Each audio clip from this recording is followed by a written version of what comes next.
Welcome to the regular council meeting of Tuesday, April 1st, 2025 at 4:40 in council chambers and via Zoom. We acknowledge that the town of Kirkland Lake is located on traditional and unceded territory of Indigenous peoples. We recognize the presence of these Indigenous people in our community since time immemorial and honor their stewardship and care of these lands. We hereby affirm our continued commitment and responsibility to reconciliation. Call to order and a moment of silence.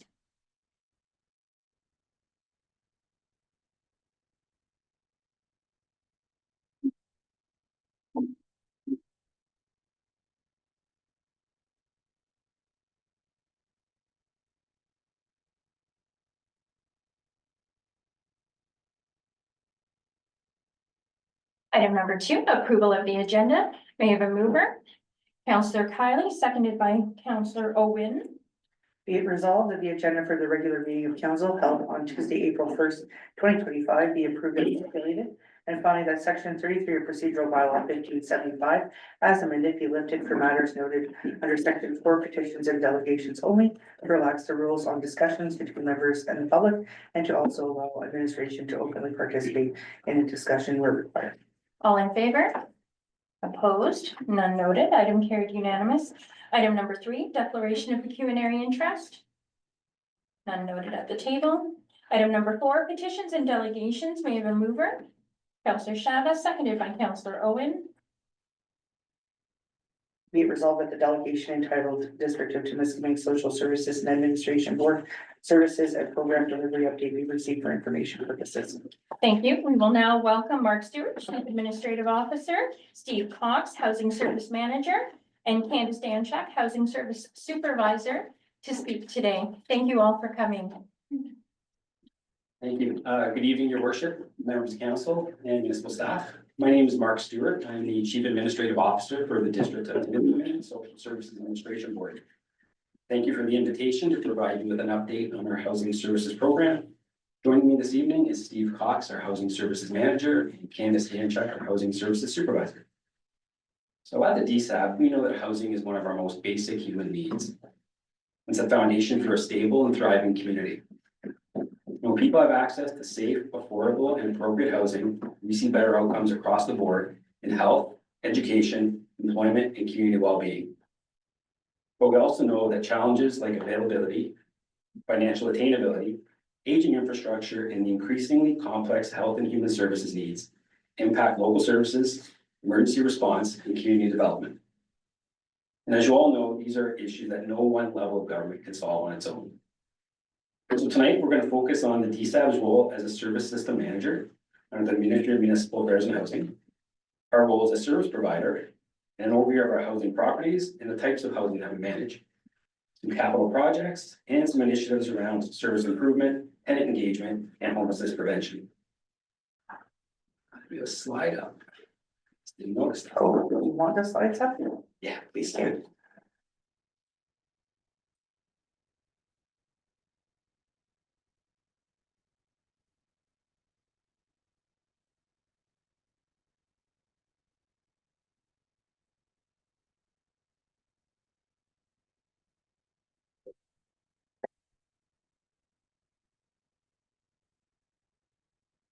So before we dive into that, I want to give you a quick snapshot of who we are. The District Social Services Administration Boards were established under provincial legislation to deliver critical social services across Northern Ontario. So in addition to housing, we are the designated service system manager for Ontario Works, childcare and early years services, and emergency medical services. Our service area includes the 23 municipalities across Timiskaming and 2 territories without municipal organization, serving about 31,000 people. We're governed by a 9-member board. 2 members are from this council, and they provide valuable leadership and insight from a Kirkland Lake perspective to the benefit of the entire district. Now I'll hand things over to Steve and Candace to discuss our housing program. Thank you.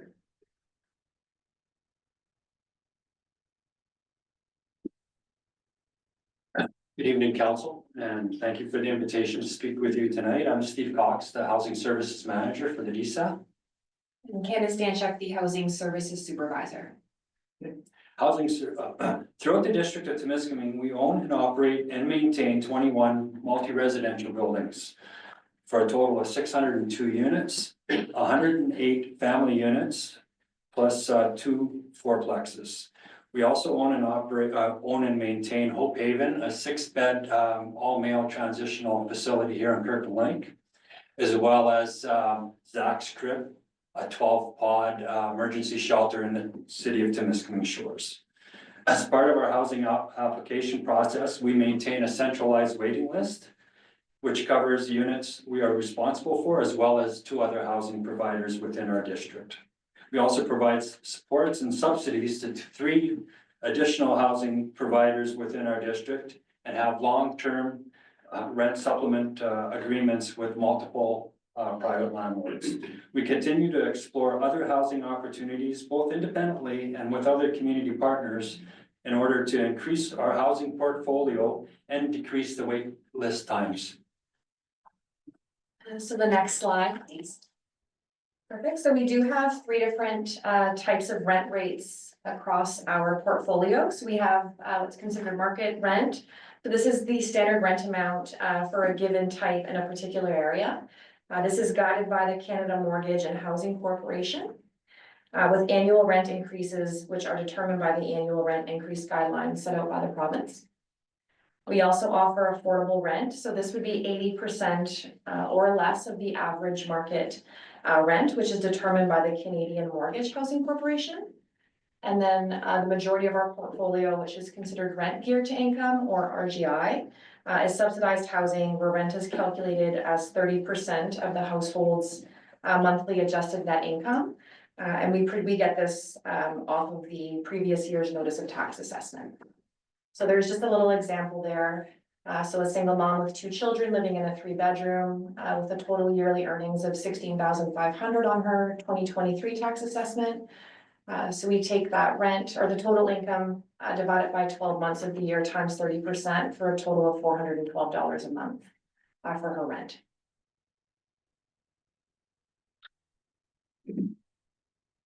Situated in Kirkland Lake, our portfolio includes 2 high-rises at 25 and 25A Tweedsmuir for a total of 115 units.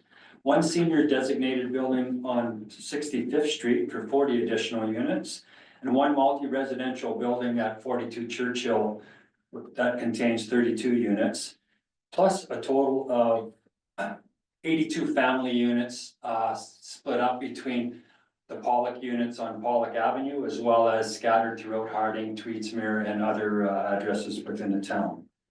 We encounter daily challenges with these units, which include tenant behavior, property standards, unit turnover, and of course, rising renovation costs.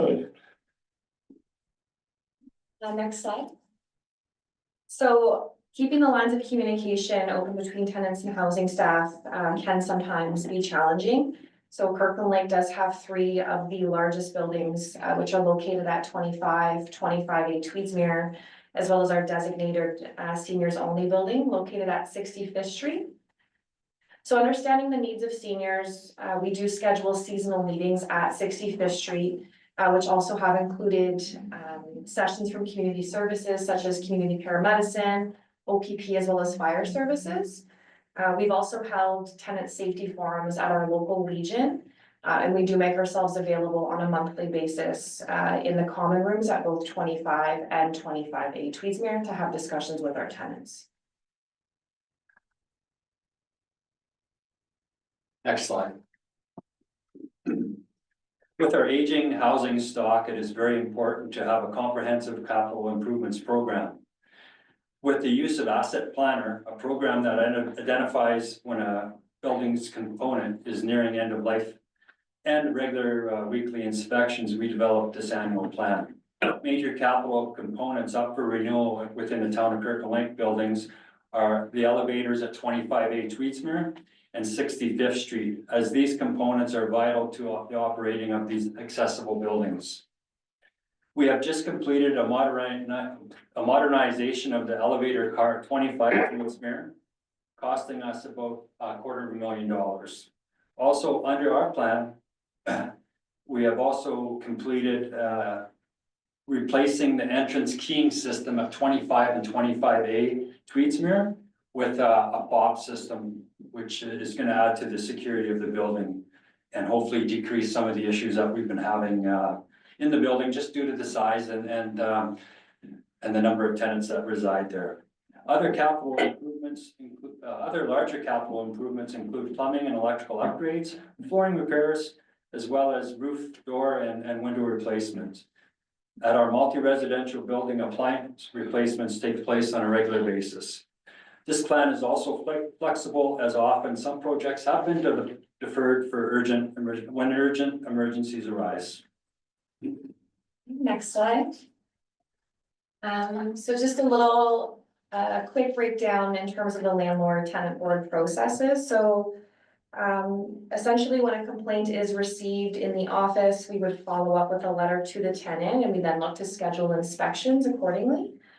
Should that said behavior continue, we would then start the process of sending out an N5 notice. So essentially, that gives tenants, it's a 7-day window to correct any behaviorals listed. Should the tenant not adhere to the notice we've sent, we would then follow up with a secondary notice, at which point we would file an application with our landlord tenant board. Hearings on average can take up to 11 months, sometimes longer. So during that period, it's an opportunity for us to gather any evidence needed, as well as booking any witnesses required for the upcoming hearing. Once we do go through the hearing process, it can take up to 8 weeks for us to receive the order, at which point, if we have to pursue with a termination, we would then go through the sheriff's office to book that. So all parties do receive ample notices of any terminations of tenancy. So, and what we do the day of, we make sure we're executing all necessary steps, so locks are changed. The units then given back to the landlord. Depending on the situation and someone's behavioral issues that have been happening, we'll often reach out to Canadian Mental Health Services as well to offer ongoing supports for the tenants. Next slide. Housing Services and Ontario Works play a lead role in our Housing and Homeless Prevention Plan, HPP.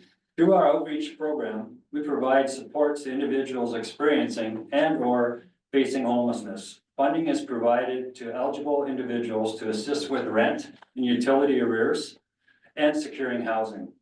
A substantial portion of this funding, $375,000, is provided for food securities for all our food banks within the Temiskaming district. The key to our plan is diversion. By providing assistance, we help individuals maintain their current housing status rather than begin the costly, lengthy process of securing new housing. In 2024, HPP funding contributed to 155 individuals or families staying in their homes, as assistance was provided to help these individuals with their rent and utility arrears. We also provide rent top-up for another 20 individuals, which makes their rent affordable. As we cannot do this alone, we have established long-term relationships with many community partners that include and not limited to Salvation Army, Hope Haven, Zach Strip, Canadian Mental Health, the Women's Pavilion, and Keepers of the Circle. Along with these partners, we maintain a by names list, which is a database of registered individuals experiencing homelessness throughout our district. Bi-weekly meetings are held with our partners that track and update the status of these individuals. Agency partners collaborate to secure housing opportunities for the individuals on this list. Later this year, we'll be releasing the results of our housing and homeless study that was completed by ORCODE this past fall.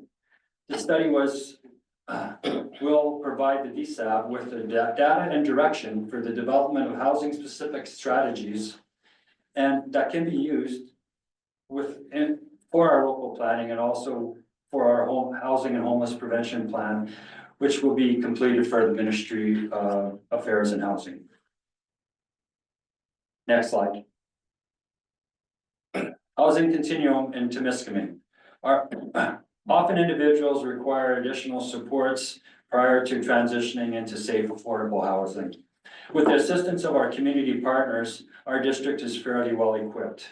Emergency shelter is a temporary accommodation provided to individuals experiencing homelessness. This may or may not include other services such as food, clothing, and counseling.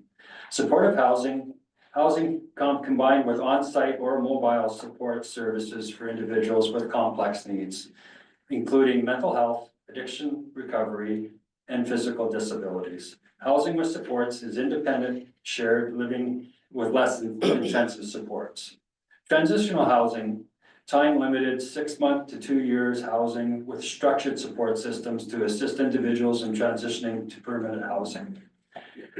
Just further to transitional housing, Hope Haven, located in Kirkland Lake in 2024, saw 13 individuals move from level 1, which is transitioning into their facility, to moving out with employment and secure housing.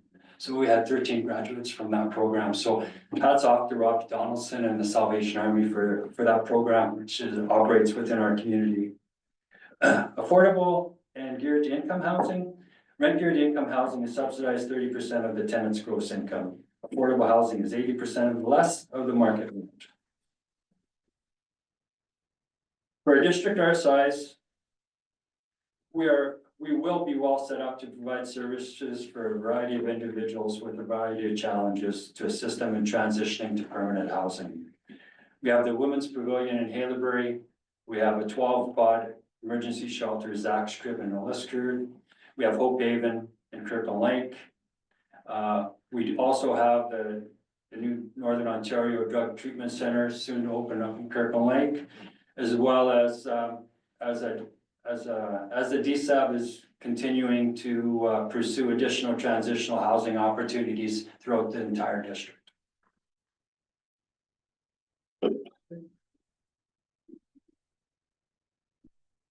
Thank you, Steve and Candace. So as you heard, our housing program is multifaceted. We've done our best to condense this to 10 minutes. So while the DSAP operates under our provincial mandates, we know that the real action happens with local partnerships and all levels of government working together. As municipal leaders, you're the ones that shape and influence local priorities, support development, and advocate for necessary policy and investment.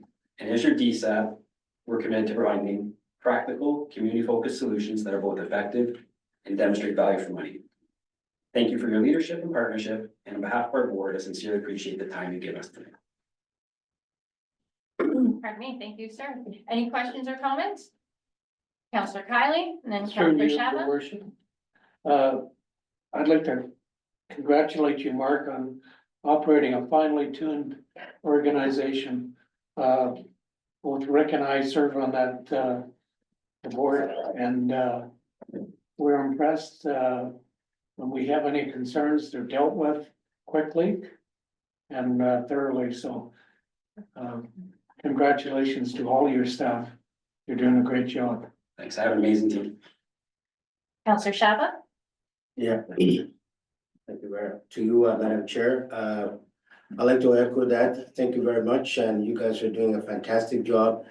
I can very briefly go into how I got to know the Housing Authority, because I was one of the last chair of the Timiskaming Housing Authority back then.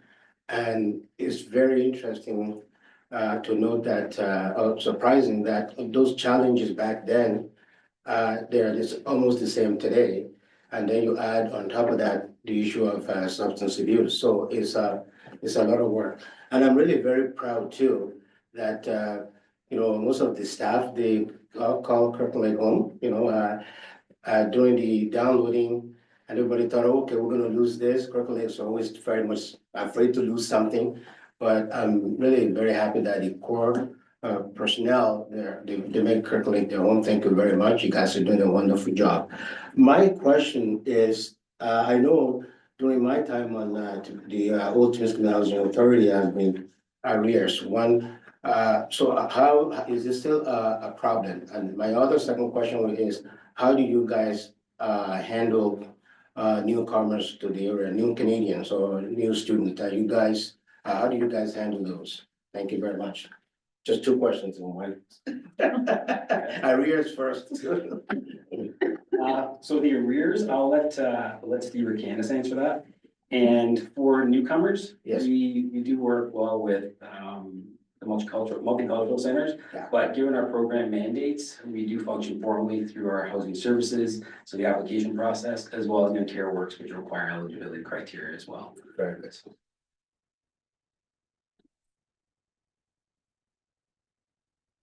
Yeah, excuse me, my hearing is not the greatest, so can, Oh, no, I just said, well, back in my days, arrears, was a big problem, affecting the budget. I'm just wondering, if it's still much of a problem nowadays, because saying that you got 30% of, with our current economic environment. Yes. And the rising of costs of food and those types of things, tenants on, fixed incomes have to make decisions and often, yeah, they do fall behind on utilities and rent and so forth. But through our HPP program, as I mentioned in our presentation, we have an outreach coordinator, which individuals that are experiencing hardship with rent or utilities can come in and fill out an application to see that they're eligible. And there may be some assistance to be able to get them past that little bump in the road to get them back on track. But yeah, it's still a huge, with no increase in the Ontario Works benefits and minimal increase in the ODSP benefits. You can see where that's going with the rising costs in today's society, so. Counselor Owen. Your worship, with my history of addiction, transitional housing is one of my priorities when I sit on the board. And I still come in contact with a lot of people that are struggling with addictions. And I just wanted to say that I've been very impressed with the people that I've run into that have been involved in the Hope Haven program. It is working. And anybody that's familiar with addictions, your success rate is extremely low. Okay, it's extremely low. But what I've seen, the people I've come into contact with that are taking part in that program is it's quite impressive. And it's a very positive thing for Kirkland Lake to take these people that were struggling, a lot of them with addiction, some with mental health issues, whatever, but were homeless and going from couch to couch or building to building, and to see them become productive again. In fact, Trinity United Church for a couple of winters hired someone from Hope Haven to do all our snow shoveling. And you know what? He showed up every day and he did a great job. So I just wanted to compliment DSAB on those programs and hope to see them continue. Thank you for that. Anything further from members of council?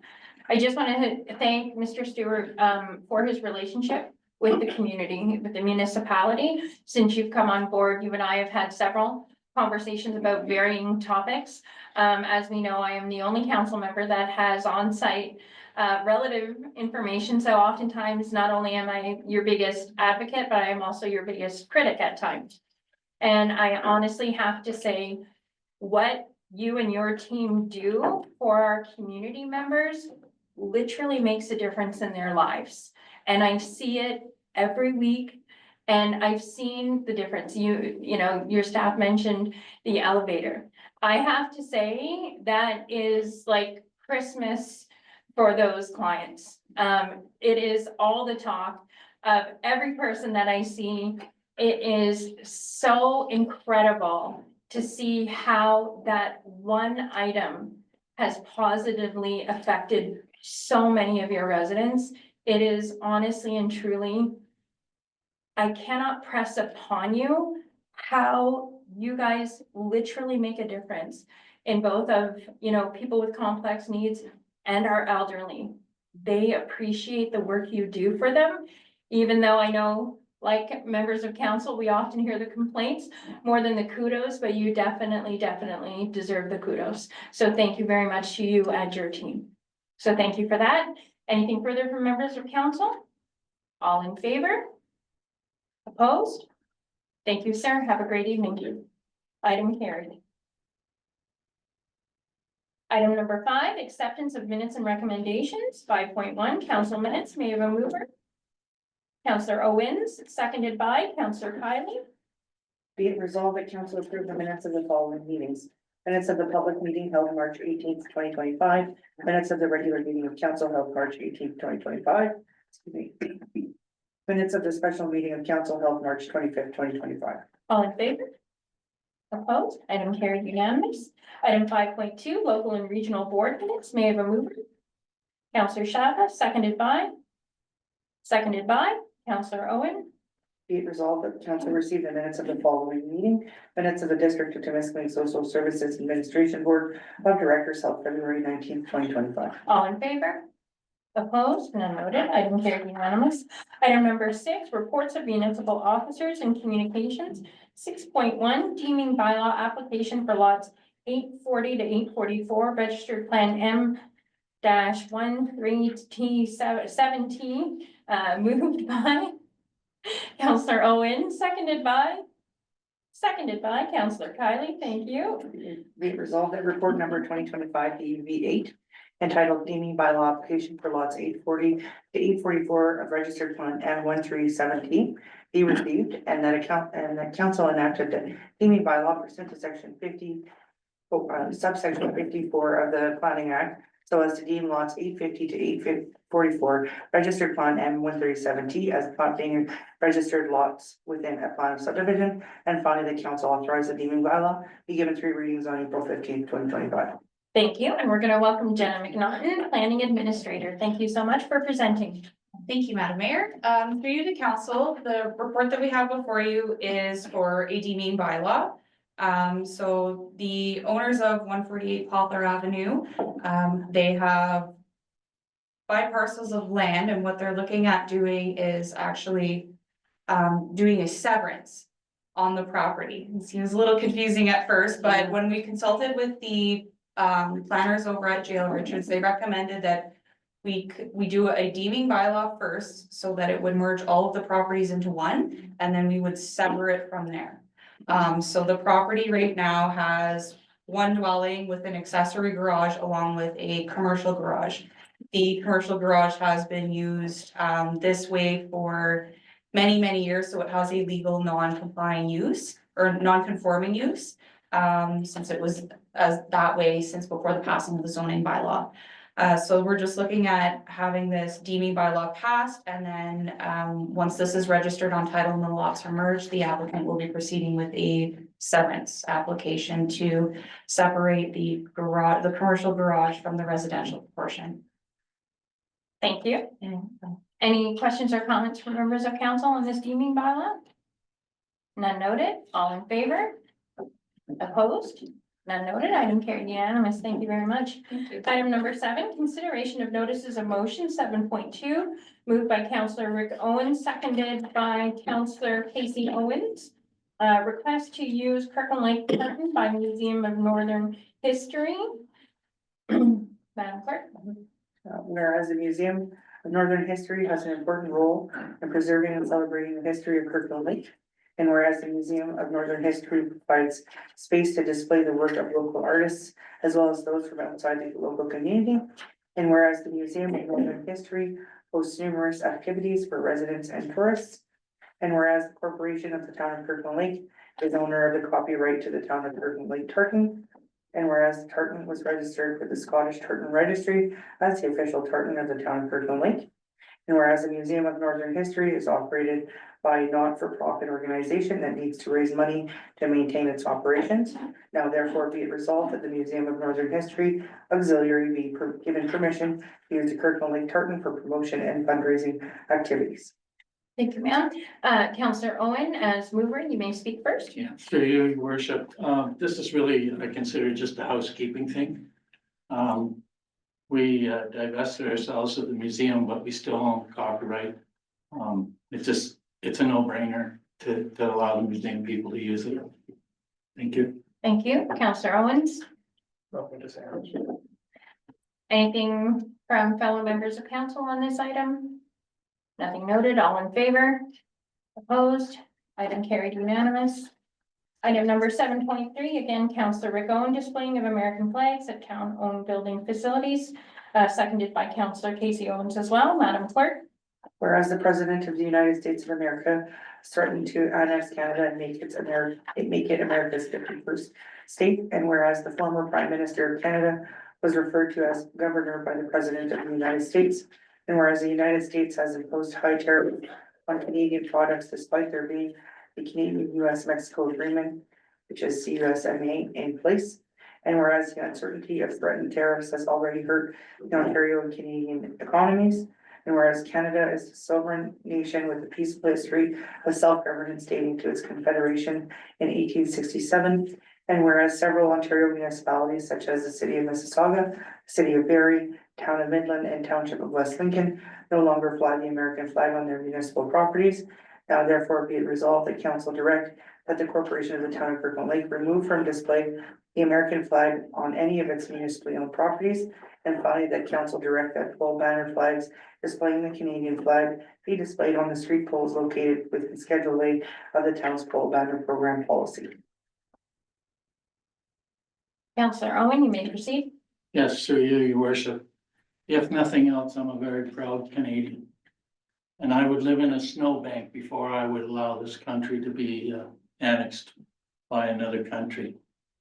We all know what's been going on.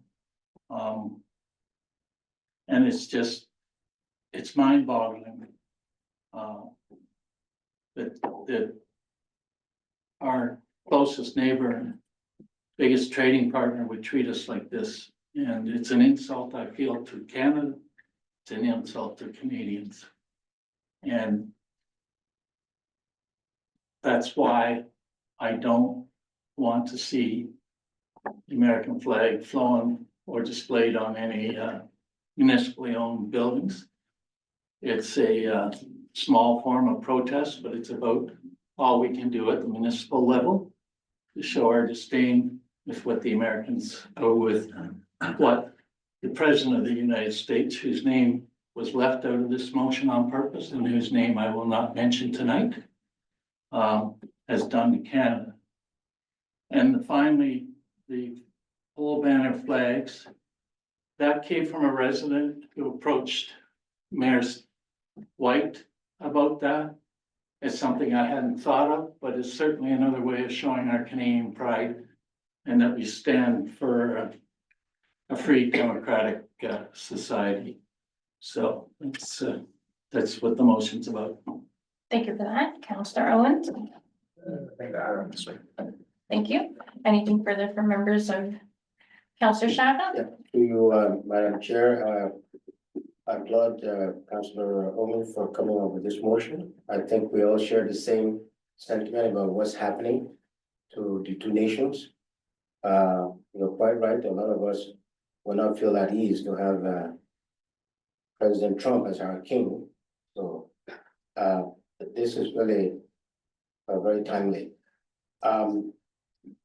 I was just wondering, because we used to have, say, November coming in, December that we used to have all the flags of the countries that fought during the war and all of that stuff, American flag inclusive. So I don't know if this is going to drag down to November and all of that stuff. So can we make a little bit of an exception to this? And if I may also add, if you will entertain, maybe we look at this for a duration of time, maybe 6 months, to see how things shaping up, and then maybe sunset this or somehow rescind it. But my main thing is that flags being displayed instead of have to exclude the American flag, because I mean those flags are really in honor of the people that gone before us. They got nothing to American people. And they love us. They got nothing to do with some of them have to do with Trump. But I just don't want ceremony like that. That's very important to pay respect to those people. Thank you.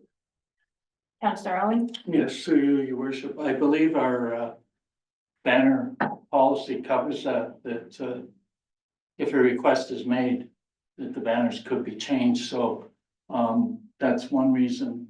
I also want to state, as a son of a veteran of World War II, the last thing I would do is stop a memorial for the veterans. So, I don't really see it as an issue. We don't know how long this is gonna be, but it's within our policy for groups to apply. And in which case, if council approved their application, then, the banners would be changed. Thank you. Anything further? Councillor Dykens? Thank you, Madam Mayor, through you, to council, I do support this, spirit of this, motion for sure.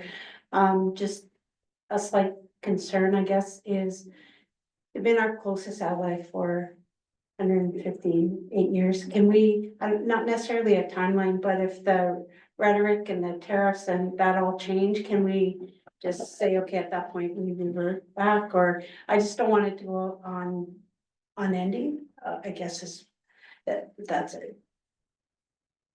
I appreciate that.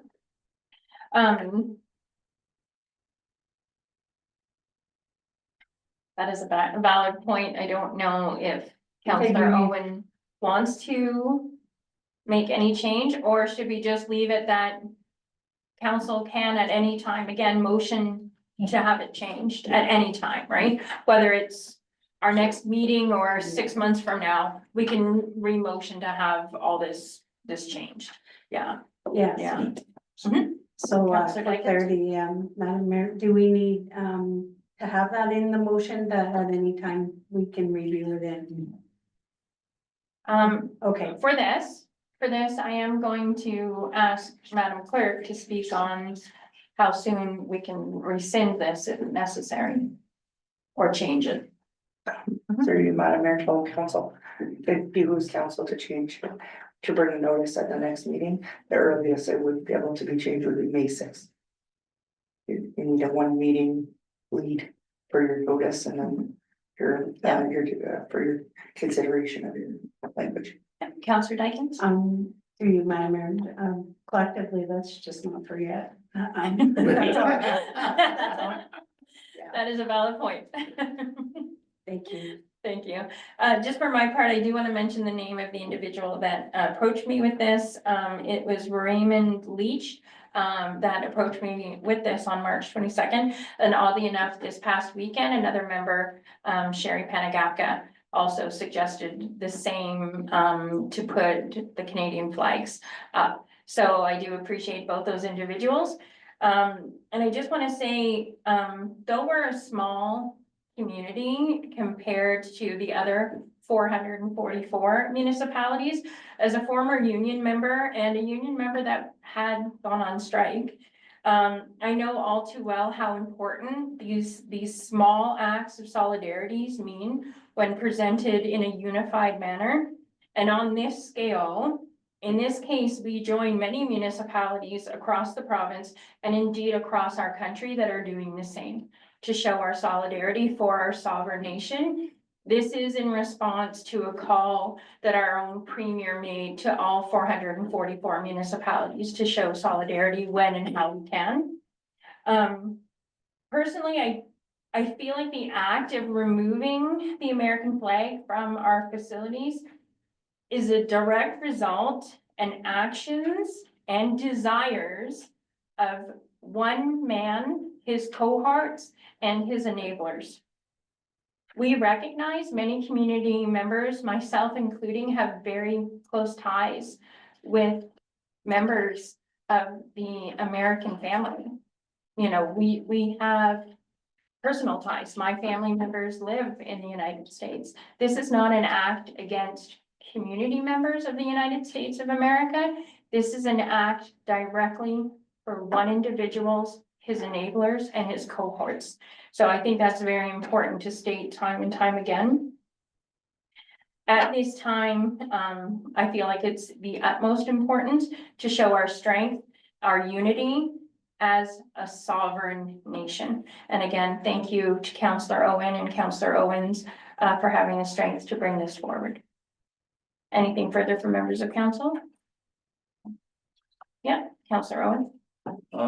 Through you, your worship, when you mentioned you have family in the States, my sister-in-law is married to an American And they live in the States and all their children live in the States. So this has nothing to do with individual Americans. It has to do with the current administration.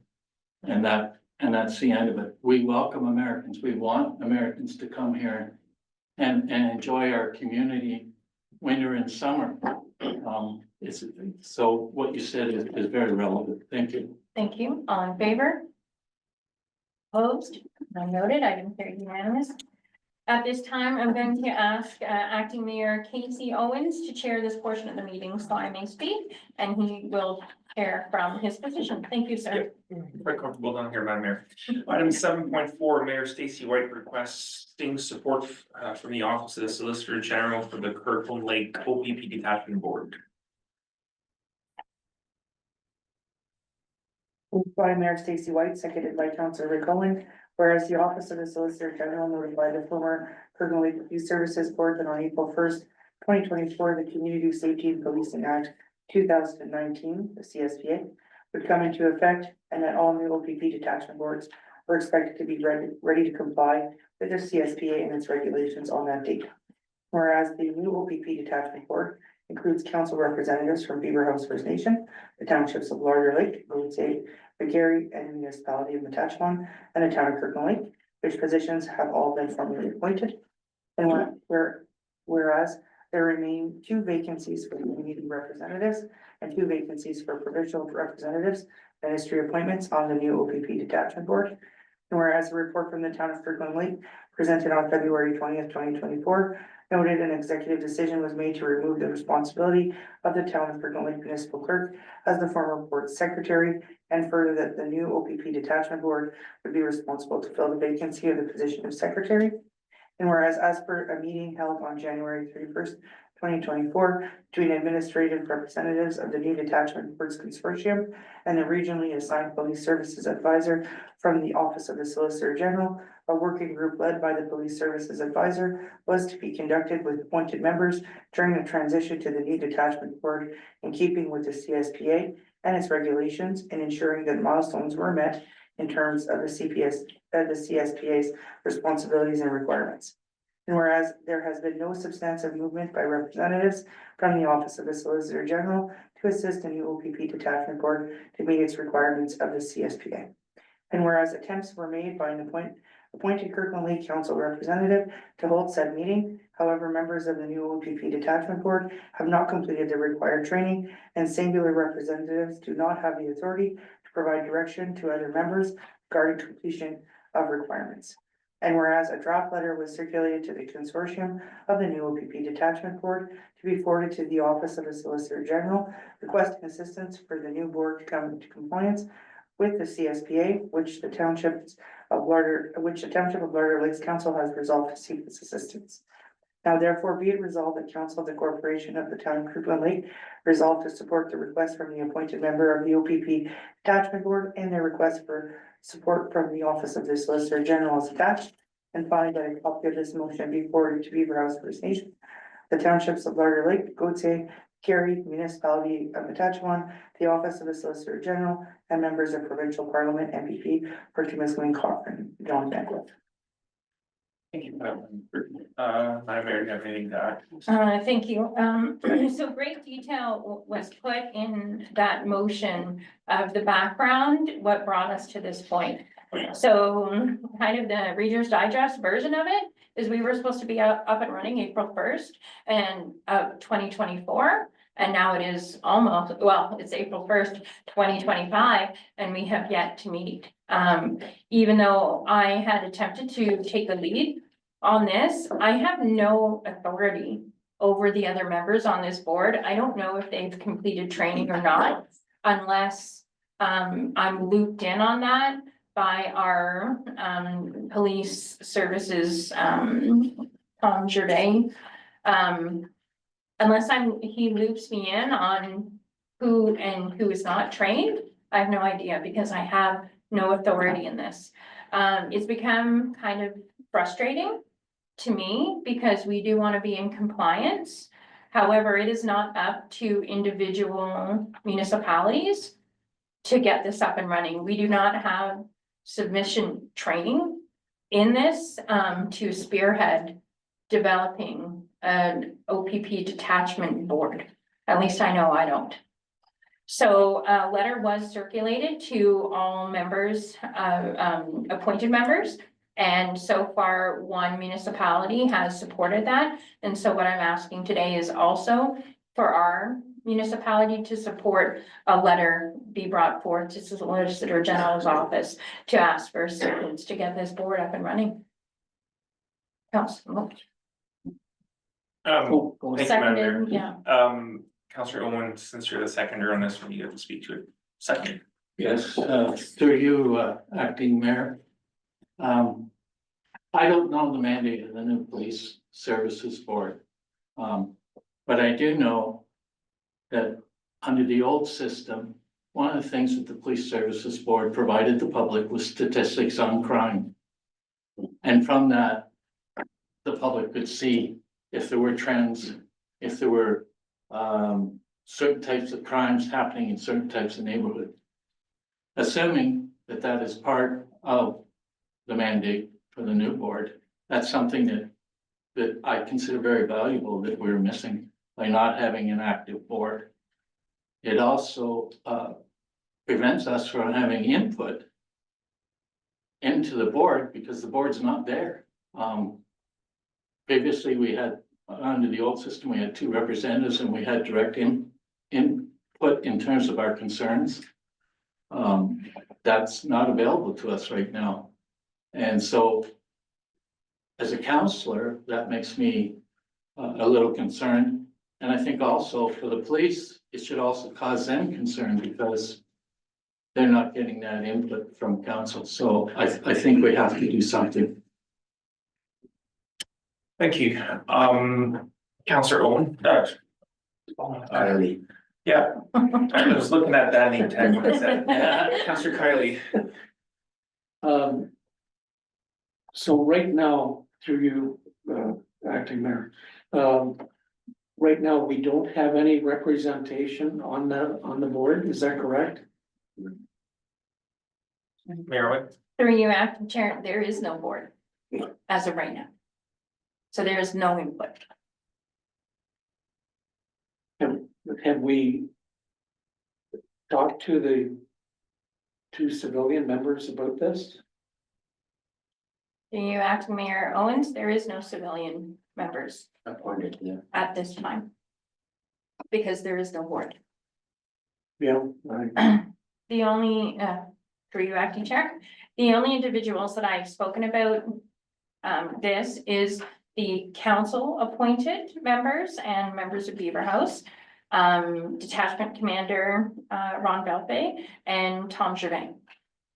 And we're all eager to get started, but without someone to take the lead and to give direction, we are at a standstill. Councillor Shaw. Yeah, thank you, to you, acting mayor. I'm just worried about the budget aspect of it. I don't know how that is, put together, maybe because we're gonna be paying at some point.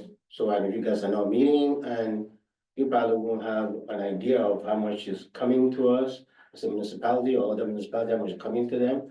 So that would really be something to push in your letter because, we need to see, I know when we were still our own board, we get the budget from the Minister of Attorney General, right? And then we'll discuss it at our meeting before it comes to here.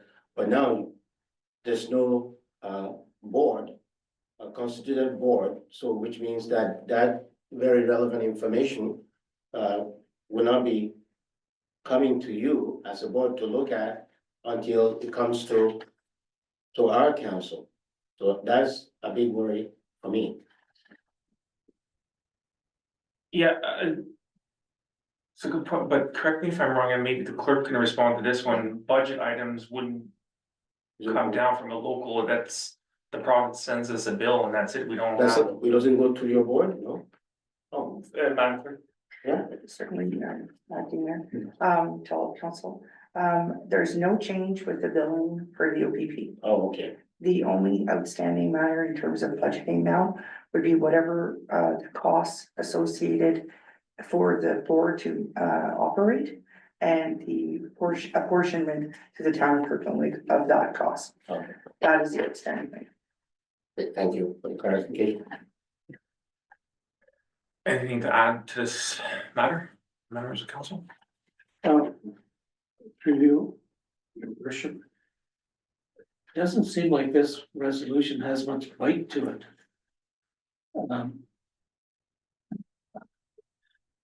Feel. Not knocking police chief, but shouldn't he be taking the lead on this? Mayor White? So, as stated in the motion, there is a letter. I don't know if you were able to read that letter. But the letter does state, on behalf of Beaver House First Nation, Larder Lake, Kirkland Lake, Goche, McGarry, and Matachewan, we wish to express our concerns regarding the lack of provincial support and direction regarding the establishment of the new detachment board in our area. Though the former Police Services Board enjoyed secretarial support from the town of Kirkland Lake, it was made clear prior to the dissolution of that board that members and Tom Gervais, our police service advisor, and the staff did not have the capacity to continue these services for the new detachment board. Without a point person to ensure appointed council members completed their training, to call for community interest for community and provincial positions, and to call for an inaugural meeting, the local board has failed to meet. We require an individual from the province to take the lead on this endeavor, to ensure completion of required training, to create an inaugural meeting agenda which will satisfy the requirements as set out by the province, to provide a mechanism to provide public notice as required, and to provide secretarial services for said meetings so that our area may come into compliance with this regulation. That had been sent to all of council in our correspondence that we receive as well from that municipality. So that went to the Attorney General's office. We're asking to support that, yeah. Scale is coming up. But you can't see it because it doesn't have enough bandwidth. Okay, Sorry, there's a question from the CEO. Or comment or Mr. CEO. Okay, I'm having trouble with my internet where I am. Can everyone hear me? Yes. yeah, Okay, yes, Kirkland Lake is not alone in this. There are other municipalities are also suffering through the lack of direction from the province. And in my discussions with the provincial rep, we made it quite clear to him that the province needs to lead this and assist communities. And they haven't stepped up.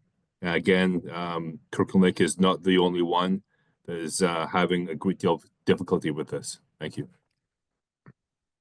That would have been the question that was coming after Councillor Kelly was on, is that like, are we the only ones or how spread throughout the province? So I'm familiar with at least 2 other municipalities in our area that are having difficulty. I had opportunity to speak with another mayor, and I asked her about her training for the new detachment board, and her response was, what training? She was not even made aware that there was required training to begin to sit on that board. Another example of this is prior to the NEF being voluntarily merged, a letter went out from THU requesting all municipalities send out a letter, and one of the municipalities responded, we don't have that board. So there's at least 2 other areas in our northern region that are experiencing the same issue. yeah, I do agree that letter has some bite to it. Whether they will act on it, we're just a number as far as they're concerned. But in the past, we haven't, for years, they weren't following up to see if we reelected or reappointed recommended people.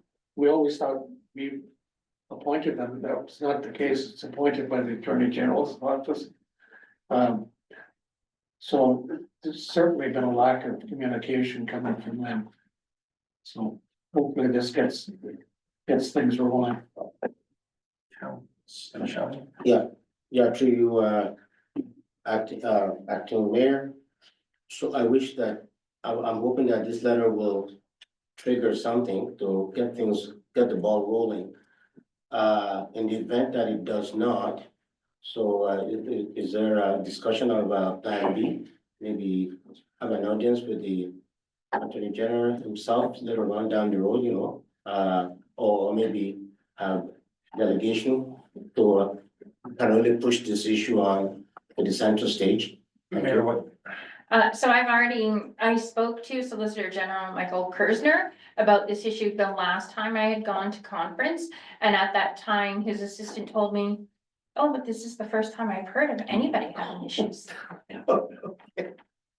So yes, I will definitely not rule out delegating specifically, because I brought that up for like during a different topic very quickly.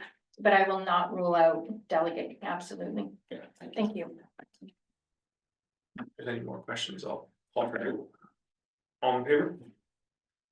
Carried. Thank you, Acting Mayor Owens. I do appreciate that. Item number 8, introduction, reading, and consideration of bylaws. 8.1, bylaw number 25-018, moved by Councillor Owens, seconded by Councillor Owen. Be it resolved that the following bylaw be read, numbered, passed, signed by the mayor and municipal clerk, and a seal of the corporation be affixed thereto. Bylaw number 2518 being a bylaw to authorize the use of optical scan tabulators and accessible voting equipment for municipal and school board elections and by-elections. All in favor? Opposed? None noted. Item carried unanimous. Item number 9, questions from the council to staff. 9.1, Councillor Casey Owens. Do you want me to read it? Sure. Okay, I guess, I can't remember how we do this. okay, yeah, there's Yeah, it's. work in progress right now. Does the municipality have the ability to send all cases of people not paying their taxes to a collection agency, even if the cases are in default after the first year of not paying them? Lloyd Crocker, treasurer, will answer to this. Thank you, Madam Mayor, and through you to the rest of the council. Short answer is yes, we are allowed to use a tax collection agency. There are some rules around what tax collection agency we can use. They have to be in good standing. My personal experience is I wasn't really aware of any municipalities that used collection agencies. After doing some follow-up on that, there are some that do. The ones that I was able to kind of identify, they're very small, they have very small staff, they use the collection agency essentially as staff to do the footwork.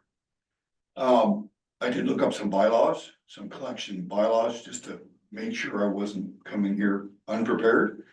Most collection bylaws mention tax collection agencies.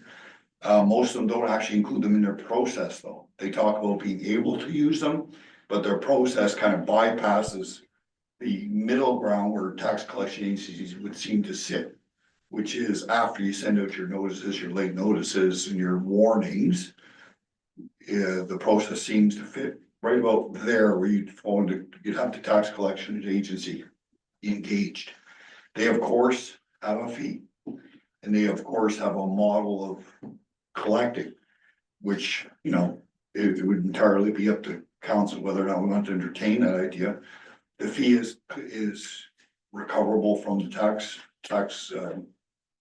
ratepayer. We do have, you know, been to council a few times. I just want to mention, we do have some other tools which you're well aware of, like tax sale, which we're working our way through now. There's another one that I've talked about with the tax collector, which is called rent-a-torment. And that's our ability to kind of step in between rentors and collect rent to pay taxes versus them paying their landlords if their landlord's in their arrears. Again, some of these tools are pretty paper and process intensive, which is really what we've kind of run up against everywhere. There's another one called a bailiff action, which seems to be focused, I wasn't aware of this one at all. This is one that seems to be focused on commercial and industrial taxation, and they're essentially, you hire a bailiff to behave similar to a collection agency. And some law firms offer services in this area as well. I'm not really super familiar with the details of how they go about that, but I'd be happy to answer any questions. Thank you for that. I'll allow Councillor Owens to follow up, considering it was his question. Thank you, Madam Mayor, through you. So yeah, because I saw it's a neighboring municipality, I saw the letter that got sent out with the fee associated, and I was shocked. I was shocked at the amount of money it's. In this case, it was worth a lot more than what the actual back taxes were due for that 1 year period. And that's a motivational aspect, like you get that fee and it gets the people moving to resolve the issue, so. We've had the discussion before, as of last week, when Councillor Dykens brought it up, that we do have people owing a lot of taxes, and. I was just curious to see if this was an option we had, and if it was. Thank you for the answer, was quite detailed. Councillor Owens, then Councillor Kylie. And through you, your worship, but it's just clarification. If we were to hire a tax collector, it's actually the person that owes the taxes that pays the tax collector's fee. Did I understand that right? Madam Mayor, a collection agency, just to be clear, Oh, sorry. a subtle difference in terms. Yeah. Yes, the ratepayer would be responsible for the fee that the election agency would charge. And I think that's, as Councillor Owens mentioned, that's the initial shock factor that might get people to come to the table. Yes. Okay, thank you. Councillor Kylie. After your worship, my banking days, I recall using a collection agency. And they take like 33% or 35% of what they collect. It's a very expensive method, last resort, I would say. I would think we wouldn't want to use a collection agency for a person that's 1 year in arrears, maybe the 2 years. Put them in collection. I don't know, it's just, we have a problem. We haven't been able to really come to grips with it. And I believe that unless things have changed, we only have the one person in tax. A dedicated person doing collection calls in my day could more than earn their income for the year.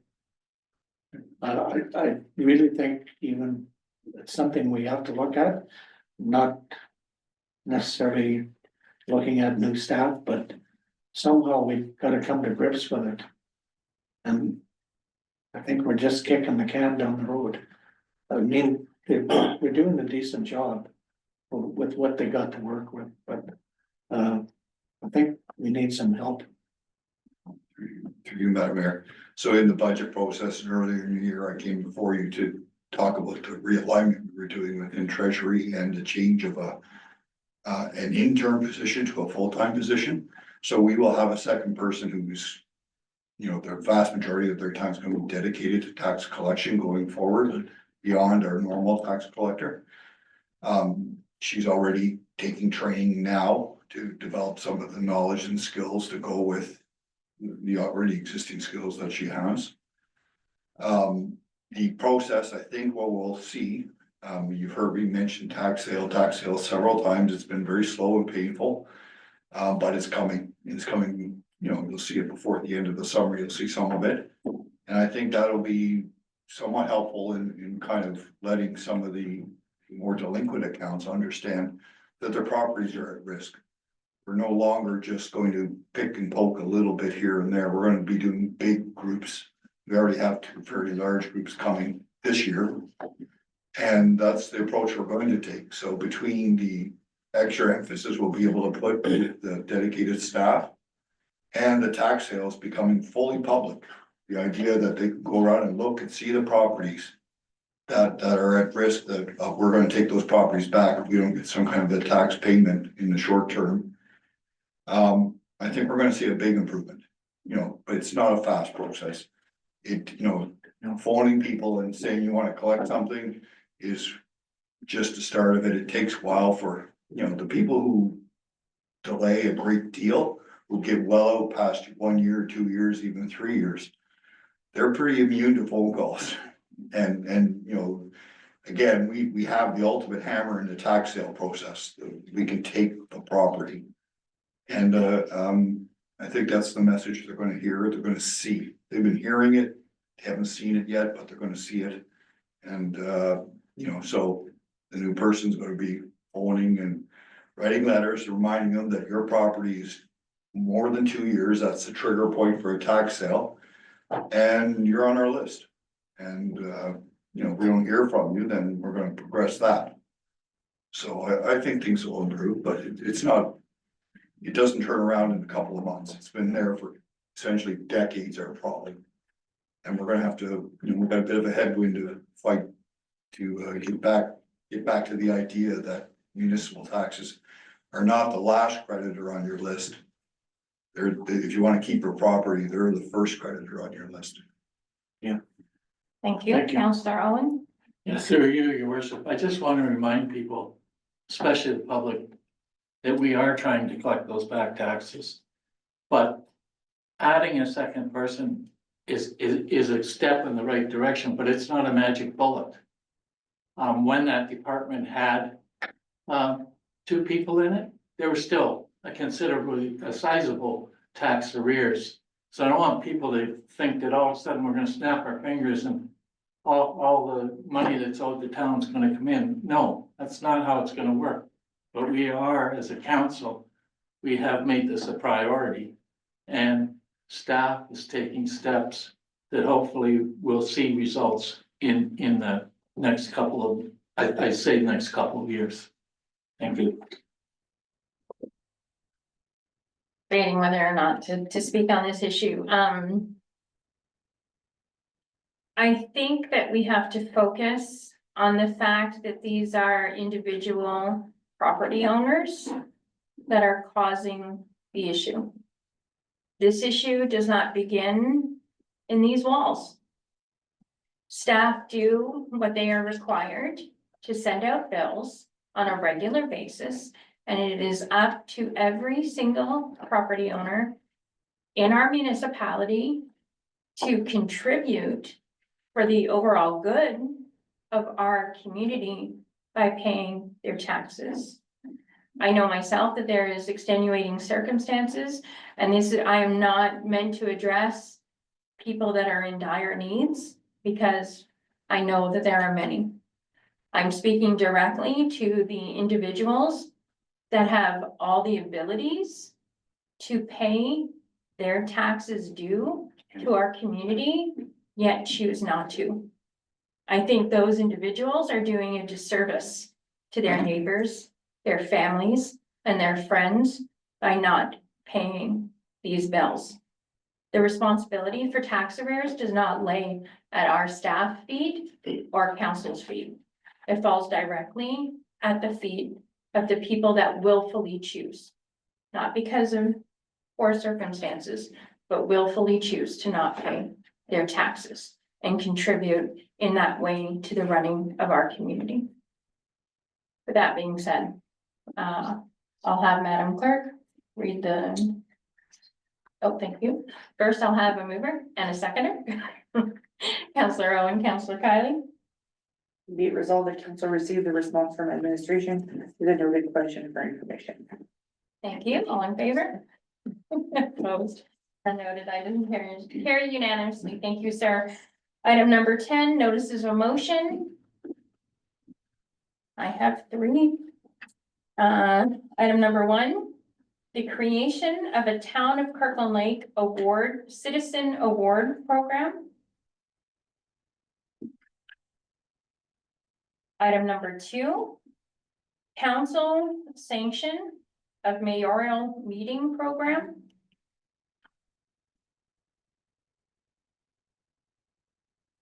And item number 3, to hold a public meeting for waste management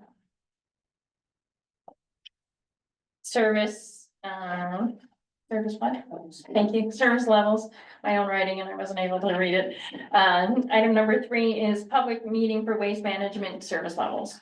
Thank you, everyone. Item number 11. Oh, yeah, Councillor Shava. Yeah, to you, Madam Chair, I defer one of my, the only, there's a motion to the next meeting, Madam Clerk, do I bring that up now, or? Madam Mayor. Yeah. Counselor, all you have to do is let, CAO know, and, once the language is prepared, clerk's office will place it on the agenda for you. Right, thank you. Thank you. Councillor Kylie. Yeah, through you, your worship. The first item was a Citizens of the Year award. No, just citizen award, citizen recognition award, not citizen of the year, no. Okay, because. Great that's Town of something- Kirkland Lake Citizens Award, yeah. CJKL does an amazing job and they just recognize the Lions Club this year. That's right. So congratulations to them, absolutely. Okay, so I have TKL Citizen Award Program. Yes. Okay.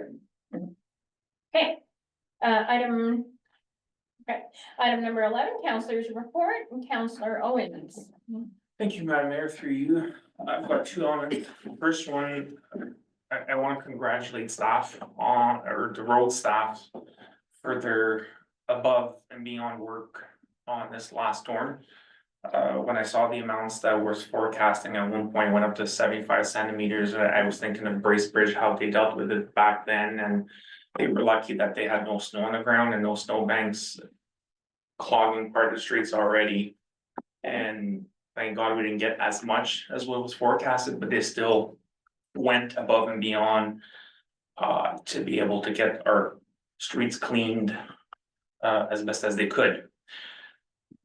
That being said, these same crew members are getting criticized for not doing a proper job. It's the town's fault that our streets are narrow. It's the town's fault that we have to go around into people's driveways to let a school bus go by or another vehicle go by. It's not the town's fault. It's the contractors, the residents that insist on emptying their yards into the streets. Sometimes on camera, a lot of nice videos on my phone of contractors pushing all their snow onto the street and then somehow trying to get it onto the snowbank and it's not working. You can't do that with a plow truck. So all of a sudden, the snowbank creeps towards the middle of the street. And we get blamed for it. And it's not our fault. It's up to the residents. It's not fun having to pay to get snow taken out of your yard. I've done it 2 weeks ago. But sometimes we have to do our part as well, or just not complain and blame the town for it. So that was one. Number 2. This one is kind of funny. By luck of the draw, I was at the right place at the wrong time for a certain individual that got caught doing something he should have been doing with town property. And I want to remind residents that the services that are offered by the town of Kirkland Lake, that are paid for by taxpayers of the town of Kirkland Lake, garbage collection, are for the residents of the town of Kirkland Lake. You choose to live out of town on the lake, that's great.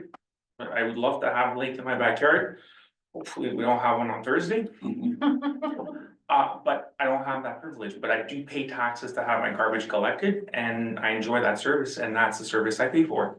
If you don't live in Kirkland Lake or if you live in the townships, you don't get garbage collection. You've got to pay to bring it to the dump yourself. And that's something that you guys should be abiding by. That's it. Thank you for that. Anything further from members of council? Nothing, Madam Clerk, mover and a seconder. Councillor Kylie and Councillor Shava. Be it resolved that the verbal update for members of council be received. All in favor? Opposed, none noted, item carried unanimous. Item number 12.1, proclamation Be a Donor Month. Whereas April is Be a Donor Month in Ontario, And whereas the goal during Be a Donor Month is to inspire those who have not yet registered consent for organ and tissue donation. And whereas on average, 1,400 people in Ontario are waiting for life-saving organ transplant, and every 3 days, someone will die waiting for an organ transplant. And whereas in 2024, 341 deceased organ donors gave the gift of life. 1,035 deceased donor organ transplants were performed in Ontario, and 1,975 tissue donors enhanced the lives of thousands. And whereas 90% of Ontarians support organ and tissue donation, yet only 1 in 3, 35% of eligible Ontarians have registered their consent to donate. And whereas families almost always consent to the donation when there is evidence a loved one is registered their decision to donate. But in the absence of a registration donation decision, families consent only half of the time. And whereas everyone has the potential to be an organ and or tissue donor, regardless of age or health, one organ donor can save up to 8 lives and enhance the lives of up to 75 others through tissue donation. Now, therefore, I, Stacey White, Mayor of the Town of Kirkland Lake, do hereby proclaim April 2025 as Be a Donor Month in the Town of Kirkland Lake. All in favor? Oh, mover and a seconder. Yes, Councillor Kylan, To absolutely. you, your worship. Our local hospital has done a fantastic job in for several years of getting 100% coverage for people that come to the hospital and die. And they immediately contact the family member to try and get them to give the authorization for a donor. So hats off to them because they do a fantastic job. But it's people thinking ahead, as you mentioned, that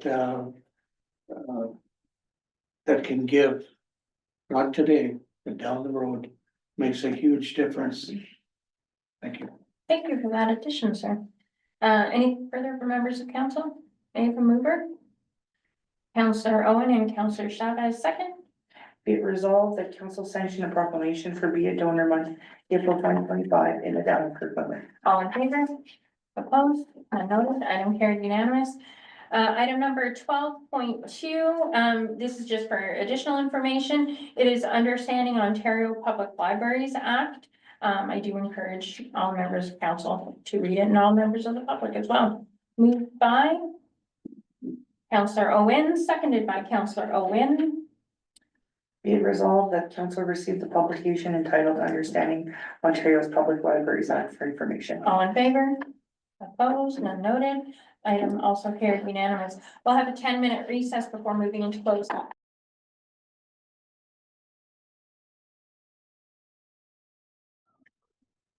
We are now reconvening to move into close. May I have a mover? Councillor Owen, seconded by Councillor Owens. Be it resolved that council adjourn in camera pursuant to section 239(2) of the Municipal Act 2001 as amended to discuss personal matters about an identifiable individual, including municipal or local board employees, a proposed or pending acquisition or disposition of land by the municipality or local board, labor relations or employee negotiations, litigation or potential litigation, including matters before administrative tribunals affecting the municipality or local boards, advice that is subject to solicitor-client privilege, including communications necessary for that purpose, a trade secret or scientific, technical, commercial, financial, or labor relations information supplied in confidence to the municipality or local board, which, if disclosed, could reasonably interfere significantly with the contractual or other negotiations of a person, group, or persons or organization. A position, plan, procedure, criteria, or instruction to be applied to any negotiations carried on or to be carried on by or on behalf of the municipality or local board at 6:10 PM for the following reasons. Item 13.1, request to purchase part of 14 Station Road. Item 13.2, request to purchase part of mining claims L 1355 and L 6730. Item 13.3, supplemental request to lease part mining claim L 2678. Item 13.4, supplemental offers to purchase 70 and 72 Balsam Avenue, 7 and 9 Main Street and Old Tennis Courts. Item 13.5, verbal report, community growth projects update. And item 13.6, verbal report, human resources update. All in favor? Opposed? None noted. Item carried unanimous.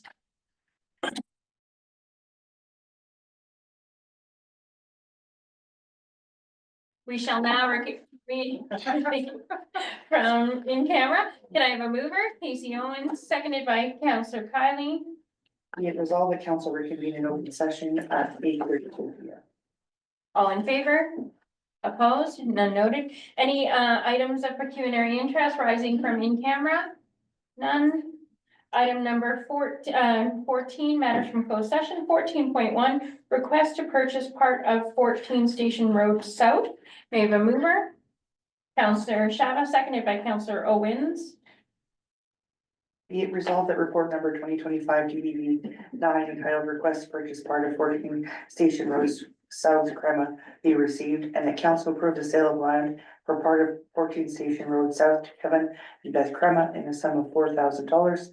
That the mayor and municipal clerk be authorized to execute the offer to purchase and all appropriate sale documents as may be required.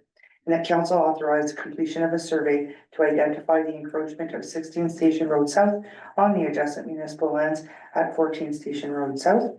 And finally, that the corresponding execution bylaw be given 3 readings at an upcoming meeting. All in favor? Opposed? None noted. Sorry, Madam Clerk, 14.2. Can I have you read the title? Sure, certainly. Request for purchase part of mining claims L 1355 and L 6730 on Archer Drive, AAN. Okay, that's what that is, what I had, sorry. Moved by Councillor Dyken, seconded by Councillor Owen. Be it resolved that report number 2025 DEV 10 entitled request to purchase part of mining claims L 1355 and L 6730 on Archer Drive, AAN be received, and that council approve the sale of land described as part mining claim L 1355 and part mining claim L 6730 through 1001180 Ontario Limited in a sum of $120,000, and that the mayor and municipal clerk be authorized to execute the offer to purchase and all appropriate sale documents as may be required, and finally, that the corresponding execution bylaw be given 3 readings at an upcoming meeting. All in favor? Opposed? None noted. Item carried unanimous. That is it. Yes. Okay. Moving on, item number 15. There's 2 more. 3. Oh, sorry, I thought we removed those. Item 14.3. Madam Clerk, I'll have you read the title. Supplemental request to lease municipal land, part mining claim L 2678 LT. Thank you. Moved by Councillor Owens, seconded by Councillor Kylie. Owens. Yes, please. Be it resolved that report number 2025 DEV 11 entitled supplemental request to lease municipal land, part mining claim L 2678 Peltier be received. And that council authorize the town to enter into a lease agreement with the owner of 13 Rand Avenue West as presented. And that the mayor and municipal clerk be authorized to execute said lease agreement and all appropriate documents as may be required. And finally, that the corresponding execution bylaw be given 3 readings at an upcoming meeting. All in favor? Opposed?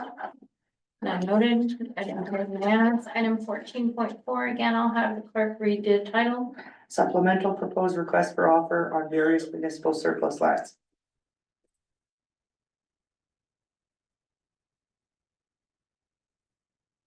Moved by Councillor Shabbat, seconded by Councillor Dyken.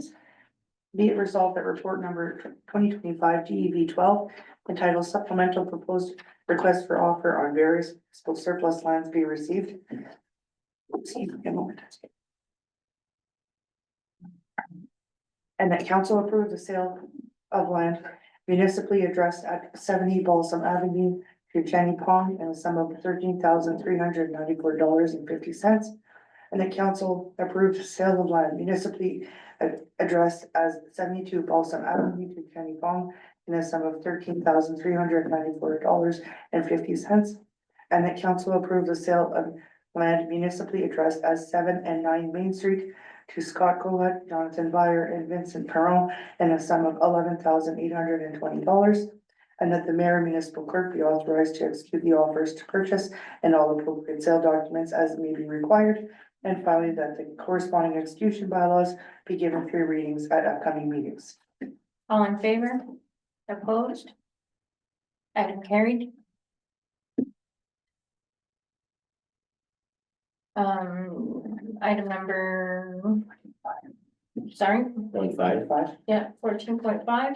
Madam Clerk, I'll have you read the motion or the title, sorry. Certainly, Madam Mayor, verbal report, community growth projects update. Moves by Counselor Dyken, seconded by Counselor Owen. Be it resolved. Excuse me, one moment, sorry. And be it resolved that the Development and Enterprise Services Department be authorized to enter into an agreement for building consultancy services with Build Booz Code Consultants to be funded by the Building Division's portion of the town's 2025 operating budget, and that Bill Booz be appointed as interim deputy chief building official and deputy property standards officer, and finally that the appropriate appointment by law be brought forward for 3 readings on April 15th, 2025. All in favor? Opposed? Item carried. Item number 15, confirmation bylaw, 15.1 bylaw number 25-019, moved by Counselor Dyken, seconded by Counselor Kylie. Be it resolved that the following bylaw be read, numbered, passed, signed by the mayor and municipal clerk, and the seal of the corporation be affixed thereto. Bylaw number 2519, being a bylaw to confirm the proceedings of council at its meeting held Tuesday, April 1st, 2025. All in favor? Opposed? Item carried. Adjournment moved by Counselor Owens. Thank you. Right all.